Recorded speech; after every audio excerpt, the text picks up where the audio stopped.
వాళ్ళు పెరుగక మొర్ర పెట్టగలిగితే, ఆగక ప్రార్థన చేయగలిగితే, దాటి పోతున్న దేవుని కొరకు అంగలార్పు చేయగలిగితే, యేసు నిలచి వాని పిలచి పులకించిపోతున్నాక పదాలు చెబితే మరణం ఆపలేకపోయిందండి ఆయన్ని, పాతాళం ఆపలేకపోయింది. ఇవుడి తరం కదా నాపడం. గాలి రెక్కలపై గమనము చేయవాడు ఆయన ఎవడంటే ప్రపంచంలో గుడ్డు ఆపేశాడు, వేసి రక్తం ఏం చేయం. ఒక అడుక్కులో ఆపేశాడు, వేసి రక్తం ఏం చేయం.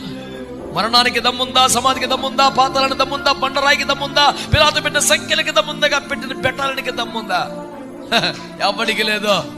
కన్నీరుగా ప్రార్థన చేసి నీకు నిన్ను దాటిపోకూడదు ఆయన.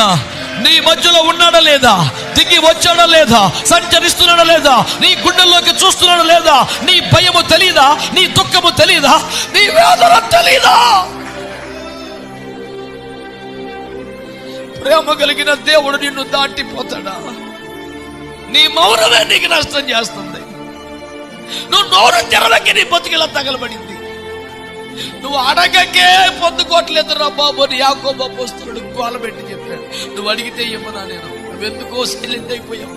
సేవ అలాగే తెచ్చింది, కుటుంబం అలాగే తెచ్చింది, నీ ఆరోగ్యం అలాగే తెచ్చింది, నీ అంతరంగం అలా తెచ్చింది. అయినా నీకెందుకో దుఃఖం రాట్లా, నీకెందుకో నోరు పెరగట్లా. ఇన్ని సంవత్సరాలను ఒక మంచి అభిషేకం పొందలా, ఒక వరాన్ని పొందలా, ఒక కృప పొందలా, ఒక సాక్ష్యం పొందలా. ఎట్ట పడుకుంటున్నావయ్యా? దాటిపోతున్నాడు రా బాబు. ఏడో